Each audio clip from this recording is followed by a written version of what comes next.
우리와 함께 하시는 하나님인 줄 믿습니다. 오늘 말씀을 듣는 가운데 우리 하나님 의지하시고 또 일주일 동안 살아갈 수 있는 힘이 넘치고 또 주님과 동행하고 날마다의 승리의 소식, 감사의 소식만이 넘치는 우리 성도님들 되시길 주님의 이름으로 축복합니다. 지난주에 우리가 고난받는 다윗에 대해서 쭉 살펴보면서 다윗이 400명가량의 사람들을 데리고 모압 땅으로 피신을 했다가 그곳에서 잘 있는데 갓 선지자가 이건 하나님의 뜻이 아닙니다. 하나님께서 유다로 다시 돌아가라고 했습니다. 그래서 다시 그 400명의 사람들을 이끌고 유다로 돌아왔어요. 그래서 유다에서 이렇게 지내게 되는데 이것이 결코 쉬운 일은 분명히 아니었습니다. 왜냐하면 그 모압 땅에 있는 것도 소문이 나고 뭐 이렇게 돼서 다윗이 나쁜 마음 그 사울 왕이 나쁜 마음을 먹으면 다윗을 죽이기 위해서 뭐 자객을 보낸다든가 아니면 전면전으로 모압과 전투를 할 수도 있고 뭐 그런 여러 가지 상황이에요. 그런데도 오히려 지금 나 잡아 가세요 하고 지금 유다 땅으로 들어왔거든요. 물론 유다 지파가 그 다윗이 속한 지파이기 때문에 유다에게 그 유다 지파가 다윗에게 상당히 우호적일 것은 사실인데 그렇다 할지라도 누가 고발하고 누가 가서 밀고를 해서 습격을 해서 이렇게 죽임을 당할지 모르는 상황입니다. 그리고 이 따라서 있는 이 400명들이 군사들도 아니잖아요.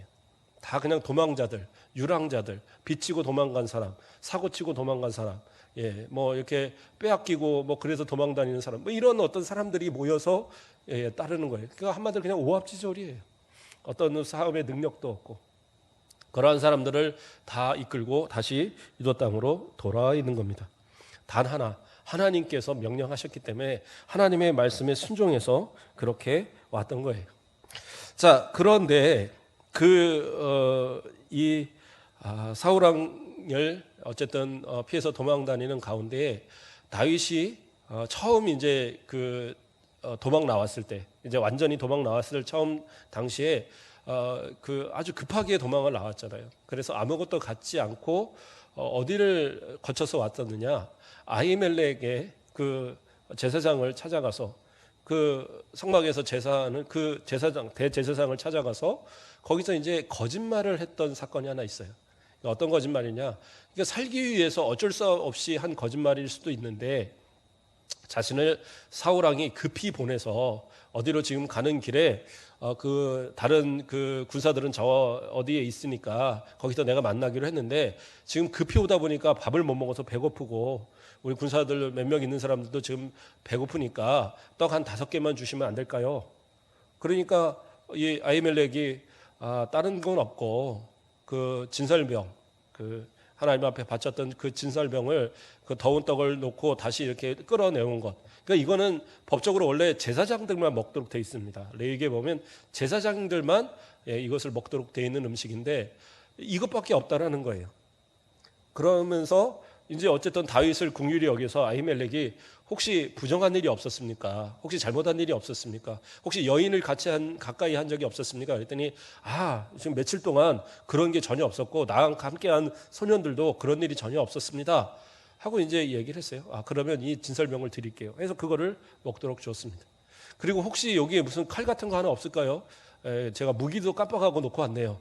근데 그 말을 아히멜렉이 다 믿어줘요. 참 대단한 사람입니다. 그래서 어쨌든 다른 건 없고 당신이 옛날에 그 골리앗을 죽였을 때 그 골리앗의 칼을 사용하지 않았습니까? 그 칼을 지금 내가 쓰는 에봇 뒤에다가 이렇게 잘 모셔놨습니다. 이걸 갖고 가실 것 같으면 이걸 가져가십시오. 그러니까 이 칼이 얼마나 대단한 칼이겠어요. 그 골리앗이 사용하던 아주 큰 칼이고 견고한 칼이잖아요. 이거만큼 좋은 게 없잖아요. 그러니까 좋습니다. 그걸 달라고 그래서 그렇게 갔었어요. 근데 이 사건을 한 사람이 봤어요. 다른 사람이 아니라 에돔 사람 도액이라는 사람이 그러니까 사울 왕이 부리는 무슨 이제 좀 짐꾼 뭐 이런 사람이에요. 일꾼인데 이 사람이 그 사건을 이렇게 가만히 봤다가 사울 왕이 이제 계속 다윗을 쫓아다니고 하니까 이것을 사울 왕한테 고발을 했습니다. 그러니까 사울 왕이 그 소식을 듣고는 가서 아히멜렉을 붙들어 놓고 물어봅니다. 너 정말 나를 배신하고 다윗에게 너 그렇게 기도도 해주고 그리고 너 그렇게 먹을 것도 주고 그리고 칼도 줘서 그렇게 보냈냐? 이렇게 얘기하는 거예요. 그러니까 아히멜렉은 뭐라고 얘기를 합니까? 아니 왕이 그렇게 청해하던 사람 아닙니까? 왕의 신하고 왕을 그렇게 열심히 따랐던 사람이 누가 있습니까? 다윗이 충분히 그런 대접 받을 만한 사람 아닙니까? 그 말에 화가 났어요. 어떻게 됐느냐? 아히멜렉을 거기서 바로 죽입니다. 대제사장인데 그 대제사장을 죽여버려요. 그러니까 그 사울이 완전히 지금 막 뭐라고 그럴까요? 좀 미친 거죠. 정말 속된 말로 미친 거예요. 지금 전혀 해서는 안 되는 일을. 그런데 그 대제사장이 아히멜렉을 죽인 걸로 끝나는 게 아니에요. 그 아히멜렉이 그 속해 있는 그 성, 노비라는 그 성에 이것은 이제 제사장들과 그 가족들만 거하는 성인데 이 성을 갖다가 그 도액을 보내서 먼저는 그 신하들을 가서 죽이라고 신하들한테 명령을 하니까 신하들이 아무리 그래도 왕이 아무리 시켰다고 그래도 신앙이 있는 사람들인데 이 사람들이 어떻게 가서 제사장들을 죽입니까? 그러니까 못하고 너무 못하니까 에담 사람 너 와봐. 너 가서 거기 가서 제사장들 다 죽여. 그러니까 제사장들 85명을 가서 이 사람이 칼을 들고 사람들 끌고 와서 다 죽여버린 거예요. 그럼 제사장들만 죽였느냐? 아니에요. 그 부인, 그 자녀들, 더 나아가서는 그 안에 있는 짐승들까지 싹 죽여버렸어요. 완전히 도륙을 해버린 거예요. 도말시켜버렸어요. 이러한 어떤 큰 범죄를 이 사울이 짓게 됩니다. 근데 거기서 아히멜렉의 아들 아비아달이 겨우 목숨만 건지고 그리고 제사장이 쓰는 에봇 그 하나님의 그 어떤 그 신탁을 물을 때 사용하는 우림과 둠밈이 들어있는 그 에봇을 가지고 그리고 이제 나왔거든요. 그리고는 다윗을 찾아간 겁니다. 그래서 다윗에게 이 자초지정을 다 이야기했어요. 자, 보통 사람 같으면 그래요. 이 사울 나쁜 놈 이럴 수가 있느냐? 그리고 내가 원수 갚아줄게 이러고 끝났을 거예요. 근데 다윗은 그때 딱 깨달았어요. 내가 실수했구나. 내가 거짓을 말한 것이 그 거짓말 한 번 한 것이 지금 이 제사장들이 그 수많은 85명의 제사장들과 대제사장과 그 가족들이 그리고 그 성이 다 몰살당하는 그러한 엄청난 일이 일어났구나. 그게 뭐예요? 사소한 자기의 거짓말. 그 목숨 한 번 그냥 구하겠다고 그 잠시 그 배고파서 그리고 그 무기 하나 얻으려고 했던 그 거짓말이 결국엔 그걸로 인해서 아히멜렉과 그 모든 제사장들이 다 죽임을 당하는 엄청난 일을 만들었다는 거예요. 저는 이 사실을 보면서 그래요. 아무리 성군 다윗이고 정말 하나님의 사랑하는 다윗이라 할지라도 그도 그런 실수를 할 수 있구나. 그러한 거짓을 말할 때, 그러한 거짓을 이렇게 말했을 때 그 사소한 거짓말, 누구라도 할 수 있는 거짓말이라 생각할지 모르지만 그것이 눈덩이같이 커지니까 엄청난 사건으로 나타나지더라는 거예요. 어떤 분들은 이야기합니다. 어쩔 수 없는 거짓말. 이런 거짓말 있지 않습니까? 그렇죠? 어쩔 수 없는 거짓말. 목사님 그럼 거짓말 안 하나요? 저도 할 때가 있죠. 그냥 정말 어쩔 수 없어 할 때가 가끔은 있어요. 1년에 아니 한 2, 3년에 한 번 있을까? 있긴 있더라고요. 그러니까 그런 상황 안 하려고 해도 안 하고 살으려도 하는 경우가 분명히 생기는데 근데 그 책임은 분명히 진다니까요. 하나님은 거짓이 없으신 분이에요. 하나님은 결코 불의와 타협하시는 분도 아니고 그 안에는 어떠한 거짓도 어떠한 그림자도 없으신 하나님이세요. 근데 그 하나님이 그 사랑하는 자라고 해서 그가 거짓말을 하는 것을 옳다고 말하시냐? 그러지는 않다라는 거예요. 그러니까 다윗이라 할지라도 그 책임을 분명히 져야 되는 상황이 그 어떤 거짓말에 대한 그 어떤 그 죄책감이 너무 컸던 거예요. 그러니까 이건 아무도 모르는 사건입니다. 도액도 본 것은 그 떡을 주는 것 그리고 칼을 주는 것, 그 다윗을 위해서 기도해 주는 것 이건 봤지만 다윗이 뭐라고 말하는지 이거를 알지 못했거든요. 그러면 누구예요? 죽은 아히멜렉과 자기밖에 모르는 일이에요. 물론 하나님이 아시겠지만. 그런데 그 아비아달이 찾아왔을 때 이 다윗은 뭐라고 얘기하느냐? 이것이 다 내 책임이다.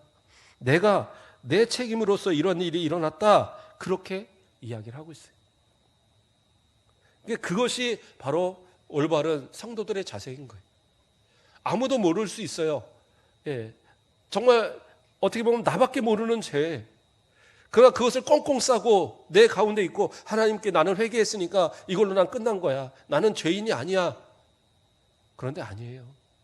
그 죄에 대해서 분명한 회개는 이것이 책임을 져야 되는 거예요. 그래서 다윗은 어떻게 합니까? 아비아들에게 약속을 합니다. 너가 내 곁에 있어라. 그 모든 제사장들이 준 건 내 책임이다. 이제 내가 너를 지켜주겠다. 그러니까 내 곁에서 계속 있어라. 그래서 아비아달은 나중에도 다윗이 왕이 되었을 때 대제사장으로서 이스라엘을 이끌어가는 그런 제사장이 되었어요. 물론 아비아달이 마지막에 누굽니까? 후계자를 다윗이 정할 때에 이 줄을 잘못 썼었죠. 그래서 누구 줄을 섰느냐? 솔로몬의 줄을 쓰지 않고 아도니아의 줄을 섰다가 그래서 죽을 뻔했어요. 그런데 다윗이 살려줍니다. 왜? 아버지 때문에 내가 너는 살려주겠다. 고향으로 돌아가라. 그래서 이제 제사장직을 내려놓고 고향으로 돌아가고 사독 계열의 새로운 제사장의 대제사장의 계열이 만들어지는 그런 이제 이후의 이야기고요. 어쨌든 그래서 아비아달은 다윗이 살아있는 동안은 정말 그를 보호하고 가장 높은 위치에 그렇게 대우했던 다윗의 모습이었어요. 왜요? 그 거짓말에 대한 책임. 그 이후로 바로 이 사건 이후로부터는 이 다윗은 사소한 일이라도 다 하나님께 묻습니다. 제사장을 불러다가 아비아달을 불러다가 자 하나님께 기도해보자. 그리고 하나님께 묻고 하나님께 행동하고 하나님께 묻고 하나님께 행동해요. 바로 그 일이 이제 이 아비아달의 이야기를 듣고 난 이 사건 이후에 그 뒤에 한 사건이 나타납니다. 어떤 사건이 나타나냐면 그릴라라는 그일라라는 그 지역, 이 지역도 마찬가지로 이 성도 유다 지역에 속한 성이에요. 유다 지역에도 유다 족속이 모여 있는 곳에 9개의 성이 있답니다. 그 가운데 하나가 또 그일라라는 이 성입니다.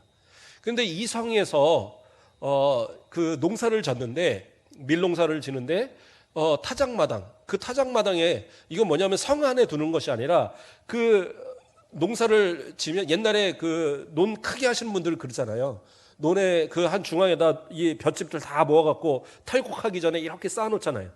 쌓아놓고 말려가면서 그 이제 탈곡을 하잖아요.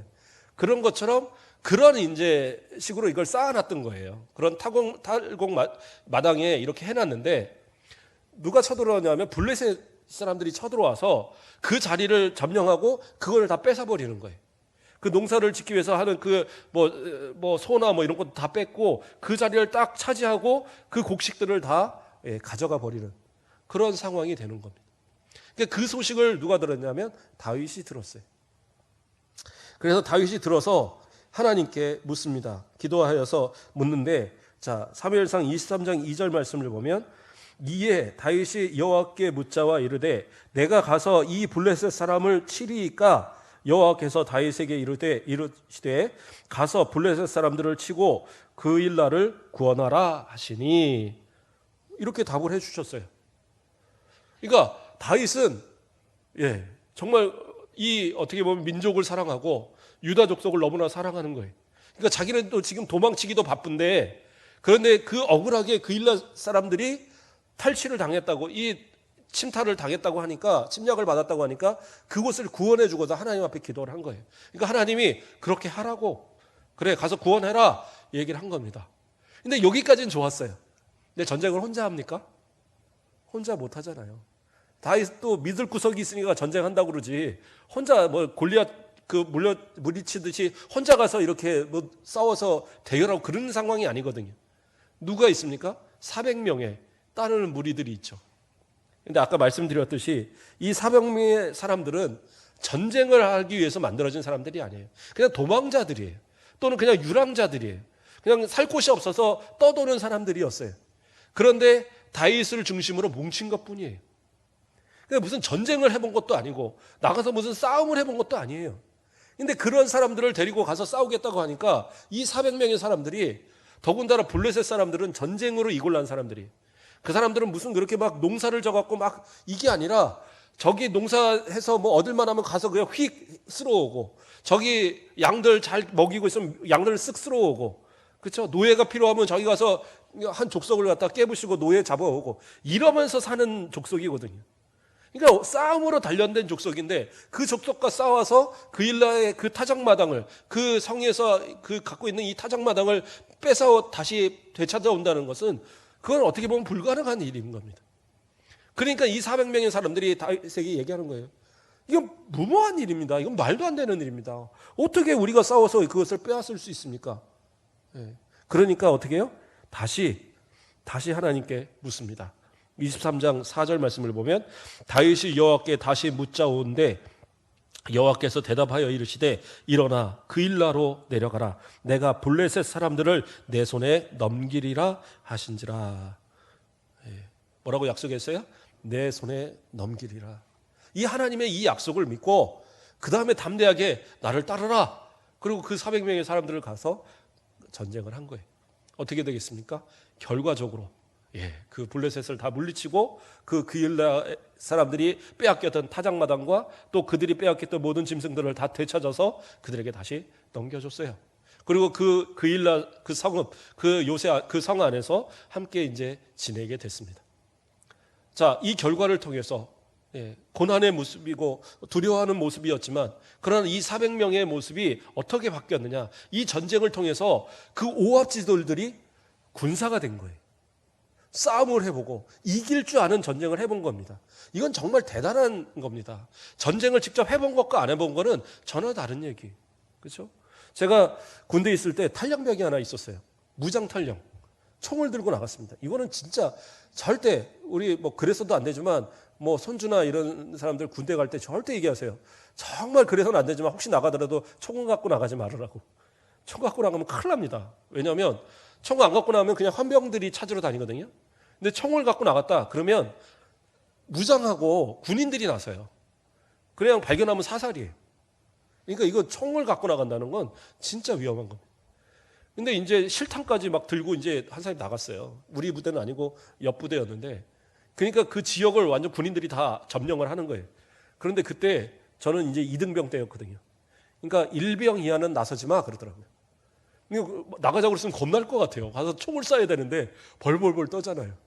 근데 이제 상병 이상들만 가는데 야 그때 멋있어 보이더라고요. 맨날 놀고 먹는 사람들처럼 보였는데 야 총 들고 가서 나 싸우겠다 그러고 가니까 야 진짜 전쟁 나가는 사람 같고 멋있어 보이더라고요. 이 훈련이 된 사람들과 훈련이 되지 않는 사람은 전혀 다른 거예요. 훈련이 안 되니까 무섭고 두렵죠. 저도 한 이제 일병 되고 뭐 상병 되고 이럴 때 되니까 나가 싸우면은 싸울 것 같더라고요. 이 사람이 계속 총 쏘는 연습하고 계속 달리는 연습하고 계속 이렇게 하니까 어느 순간 딱 쓴 게 생각이 드는 게 나가면 싸우겠는데 이 생각. 지금 이 다윗의 군사들 그 전까지는 오합지졸이고 유랑자들이었지만 이제는 군사로 바뀌었어요. 싸움을 해봤어요. 전쟁이 이겼어요. 이렇게 싸우니까 이겼더라. 다윗에게는 하나님께서 큰 기회를 주신 겁니다. 그리고 이 모든 유랑의 이 기간 동안 이들이 다윗을 보호하고 다윗과 함께 움직이고 나중에 이 나라를 이끌어가는 장군들이 그 안에서 다 포진이 됐었어요. 그러니까 이것은 하나님께서 어떻게 보면 복을 주시는 기회가 되었던 겁니다. 그런데 여기서 또 문제가 하나 생겼습니다. 어떤 문제가 생겼냐면 이제 그일라에서 이렇게 다윗이 블레셋을 물리치고 이 성에 같이 있다는 소식을 누군가가 이제 그 사울한테 전한 거예요. 이 소식을 알았어요, 다윗이. 그래서 다시 하나님께 묻는 겁니다. 하나님, 두 가지만 묻겠습니다. 사울이 이 소식을 듣고 저를 잡으러 올까요? 안 올까요? 당연히 오겠죠. 그리고 또 하나를 물었어요. 이 그일라 사람들이 나를 배신할까요? 안 배신할까요? 나를 내어줄까요? 안 내어줄까요? 어떻게 하겠어요? 당연히 내어주죠. 왜 내어줍니까? 은혜 받은 건 은혜 받은 건데 다윗의 편에 섰다가는 오히려 죽을 수 있어요. 봤잖아요. 아까 말한 그 대제사장과 그 제사장들이 사는 그 성에 그 85명의 제사장과 그 모든 가족들과 모든 짐승들까지 다 몰살을 시켰던 이 사울인데 그일라 성 하나 정도야 이거 뭐 가만히 두겠어요? 싹 쓸어버리지. 정의의 부대, 전쟁으로 아주 이골이 난 그 정의의 부대를 갖고 와서 쓸어버리면 당연할 수가 없어요. 그러한 어떤 상황을 지금 이 보이는 가운데 이 그일라 사람들이 배신할 거라는 것을 하나님이 알려주셨어요. 그럼 어떻게 해야 돼요? 나와야 되잖아요. 아무런 피해도 주지 않고 아무 말도 안 하고 아무런 책임도 지우지 않고 그냥 나와요. 그리고 어떻게 해요? 다시 유랑의 생활을 시작을 하는 거예요. 그러니까 그 소식을 또 이제 누군가가 가서 전했겠죠. 그러니까 사울이 쫓아오던 거를 이제 그쳤어요. 그리고 이제 쭉 돌아다니면서 이제 어디로 갔냐? 아까 읽었던 본문에서처럼 십광야라는 곳으로 갔습니다. 그일라 말고 이제 십이라는 곳으로 간 거예요. 근데 이 지역의 사람들은 다윗이 뭐 특별하게 피해를 준 것도 없고 그곳에 어디서 뭐 정착을 해서 가만히 있는 것도 아니고 다윗이 그쪽을 이렇게 뭐 광야를 돌아다닌다고 그래서 이 십사람들을 뭐 사울이 그 사람들을 멸하고 이럴 일도 없어요. 근데 이 사람들은 알아서 자신들이 알아서 사울한테 가서 그거를 밀고를 합니다. 그게 이제 오늘 읽었던 본문의 배경이. 그 밀고를 해서 이게 진짜 다윗도 모르고 있을 때에 사울왕이 이제 먼저 그 14사람들을 보내서 니네들이 잘 봐서 잘 한쪽에 모여 있을 때 딱 잡기 좋을 자리에 있을 때 연락을 달라.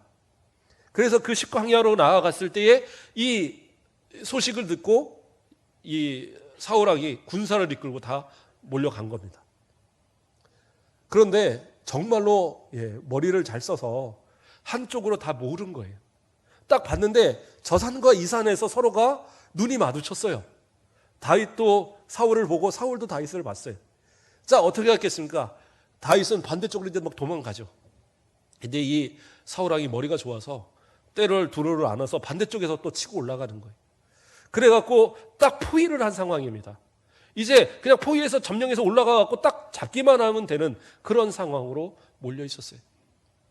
이거 완전히 진퇴양난의 상황이었습니다. 이로 가지도 못하고 저리로 가지도 못하고 이제는 그 정예 부대한테 딱 죽을 수밖에 없는, 정말 하나님의 기적이 아니건 죽을 수밖에 없는 그런 상황이 다시 세워졌어요. 어떻게 하겠습니까? 혼자라도 살으려고 다 놓고 도망갑니까? 지금 어떠한 방법도 없는 그런 상황이에요. 그때에 하나님의 역사가 일어나요. 정말 기적적인 역사. 하나님을 의지하고 하나님의 방법대로 하나님 거짓과 타협하지 않고 하나님께서 말씀하시는 대로 그렇게 움직여서 갔던 그가 그러한 상황에서 그러한 어려움을 당하니까 누가 도우시냐? 하나님이 도우시더라니까요. 어떻게 해요? 하나님이 도우셔서 그가 도망 다닐 동안에도 잡히지 않게 하셨지만 그러나 이렇게 어려운 상황이 딱 처한 이 순간에 하나님께서 기적적인 역사로 블레셋이 대군인을 이끌고 그리고 이 이스라엘을 치고 오게 만든 거예요. 그러니까 한시가 급한 상황. 군사들 최정예 부대 다 끌고 지금 다윗 하나 잡겠다고 다 몰려왔는데 어떻게 해요? 뒤쪽에서 지금 블레셋이 쳐들어오니까 더 이상 올라갈 수가 없는 거예요. 바로 눈앞에 보이는데 잡지를 못하고 어떻게 해요? 딱 정지하고 뒤로 다시 돌아가 버렸어요. 어떻게 보면 한 1시간이나 2시간만 시간이 있어도 와서 싹 쓸어버렸을 텐데 그 순간에 어쩔 수 없이 뒤를 돌아서 블레셋을 물리치기 위해서 이 사울이 돌아갈 수밖에 없도록. 누가 역사하셨어요? 하나님이 역사하셨어요. 이게 바로 하나님의 역사예요.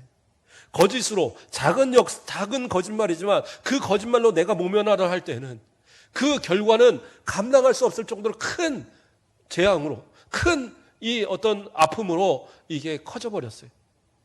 그러나 하나님의 말씀에 순종하고 하나님의 뜻대로 나아갈 때는 하나님이 그와 함께 하시니까 어떻게 해요? 그가 도망다니는 동안에 감히 사울이 잡지도 못했고 이제 그 여러 가지 술수를 써도 마지막 이제 잡을 수밖에 없는, 이거는 무조건 잡는 상황, 무조건 이거는 이제 죽을 수밖에 없는 상황에 어떻게 해요? 하나님께서 그들을 다시 되돌려서 돌아갈 수밖에 없는 상황을 만들어 버리셨다는 거예요. 이게 바로 하나님께서 함께 하시는 사람의 모습이다라는 겁니다. 우리가 하루하루를 살아가실 때 어떤 모습으로 살아가십니까? 내가 조금만 두려운 일이 생기면 그것을 모면하려고 거짓말을 하고 뭐 이런 모습 아니십니까? 때로는 내가 그 어려움을 피하기 위해서 하나님의 원하시지 않는, 하나님의 말씀이 내게 허락지 않는 일도 내가 서슴지 않고 행하는 혹시 그러한 모습은 아니셨습니까? 그런데 그것이 아무런 책임이 없느냐? 아니에요. 내가 깨닫지 못해서 그렇지 이것이 어떠한 식으로 어려움으로 되돌아오는지 우린 잘 몰라요. 그렇죠? 하나님께서는 우리에게 가장 올바르고 정직한 길을 원하시는 거예요. 다윗은 그 아히멜렉의 사건 이후로부터는 정말 무모할 정도로 하나님 앞에 정직하게 살았던 거예요. 그러니까 어떻게 해요? 하나님께서 기적적인 역사로 도우시는 겁니다. 인생을 살면서 그리스도인답게 살아가는 것, 하나님을 믿는 사람답게 살아가는 것 어려운 일입니다. 그래서 때로는 손해보는 일들도 일어날 수 있고 때로는 여러 가지 힘든 일이 일어날 수도 있어요. 그러나 그때마다 내가 거짓과 타협하지 않고 하나님의 편에 설 때 하나님은 어떻게 하세요? 분명히 우리를 보호하시는 역사가 있다라는 거예요. 이러한 모습을 날마다 체험한 그 다윗의 모습은 뭐라고 고백하느냐? 그렇죠? 물론 이건 다윗의 시는 아니지만 시편 146편 3절 말씀을 보면 귀인들을 의지하지 말며 도우림이 없는 인생도 의지하지 말지니 뭐예요? 인생을 의지해서는 승리할 수 없다는 거예요. 하나님을 의지할 때만 승리합니다. 이제 다윗의 시편을 읽어드리겠습니다. 시편 3편 6절 말씀에 보면 천만인이 나를 애워싸 진친다 하여도 나는 두려워하지 아니하리이다. 이게 다윗의 고백이에요. 그가 인생을 살아보니까 어려움 가운데 처해도 언제나 하나님이 내 편이 되시고 하나님 의지하고 살아갔더니 어떻게 해요?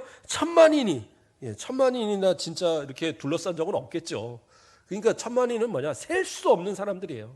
셀 수도 없는 그 사람들이, 셀 수도 없는 그 대적들이, 원수들이 나를 둘러서 이제는 아주 진퇴양난의 이런 상황이 있다 할지라도 어떻게 해요? 난 두려워하지 않는다는 거예요. 왜 두려워하잖아요? 하나님이 내 하나님이시니까.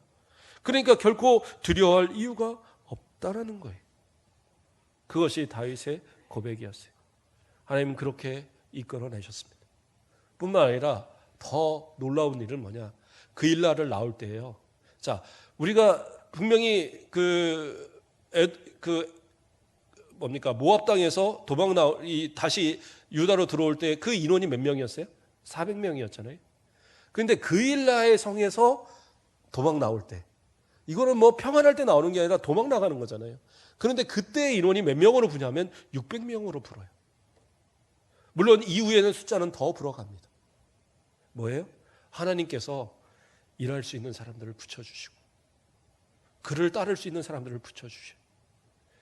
그러니까 아무리 어렵고 힘든 상황에서도 오히려 다윗은 더 승승장구할 수 있도록 하나님이 도와주시는 거예요. 이게 하나님의 방법이에요. 고난의 때에도 하나님 도우시고 오히려 그 가운데 일어서게 하시고 하나님을 더 의지하였더니 하나님은 더 계속 복되게 만들어 가시는 거예요. 어떻게 한편으로는 하나님 이 200명이 더 따라 붙으면 어떻게 도망다닙니까? 이럴 수 있어요. 그런데 오히려 그 숫자가 불어나면 불어날수록 오히려 더 사울은 이 다윗을 찾지 못하고 오히려 사울은 이 다윗을 이기지 못하고 그렇죠? 나중에 그것이 큰 군사가 되어서 이스라엘을 이끄는 정예 부대로 다윗을 보호하는 그런 군대가 되었던 사람들입니다.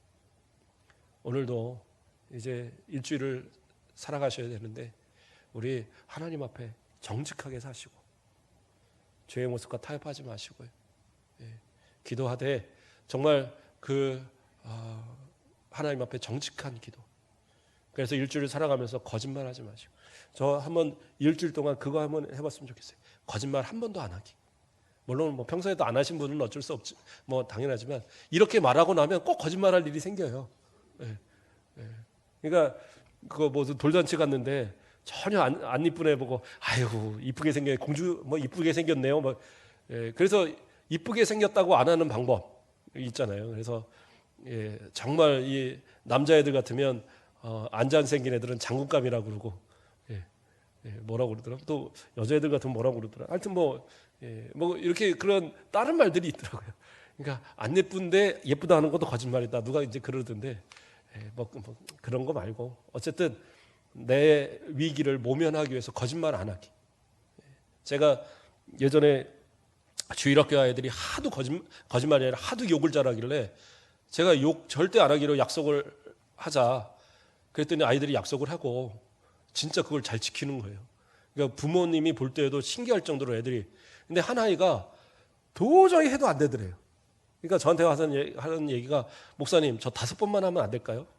일주일에 5번만 하면 안 될까요? 그러더라고요. 그래서 그러면 5번만 하고 그 다음엔 3번이고 그 다음엔 2번이고 우리 그렇게 하자 그랬더니 그 다음 주에 와서 하는 얘기가 5번도 너무 적어요. 한 10번은 우리 인생이 다 그런 것 같아요.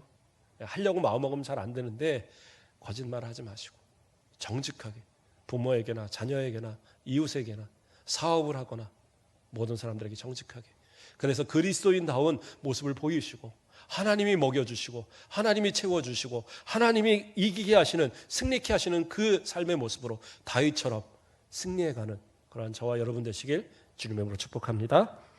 기도하겠습니다. 사랑의 하나님, 감사를 드립니다.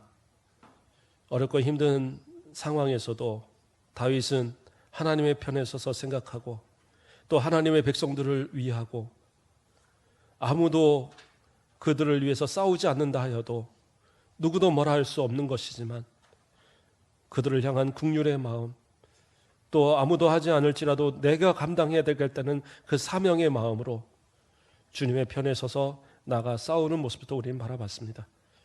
주님을 위해서, 주의 백성을 위해서 정직하게 하나님의 편에 서서 나아가 싸울 때 하나님이 다윗을 보호하시고 지켜주시고 징태양난의 상황에서도 하나님께서 그 기적적인 역사로 그를 이끌어 주심을 우리는 바라봤습니다. 주여, 살아가는 동안에 우리도 다윗과 같이 거짓과 타협하지 말고 불의와 타협하지 말고 오직 하나님 앞에 정직하게 주님이 원하시는 뜻 가운데만 순종하며 살아가는, 주님이 먹이시고 인도하시고 채우시고 승리케 하시는 그 은혜만 누리며 살아가는 우리 모든 성도들 되도록 축복하여 주시옵소서. 감사합니다. 예수 그리스도의 이름으로 기도드립니다.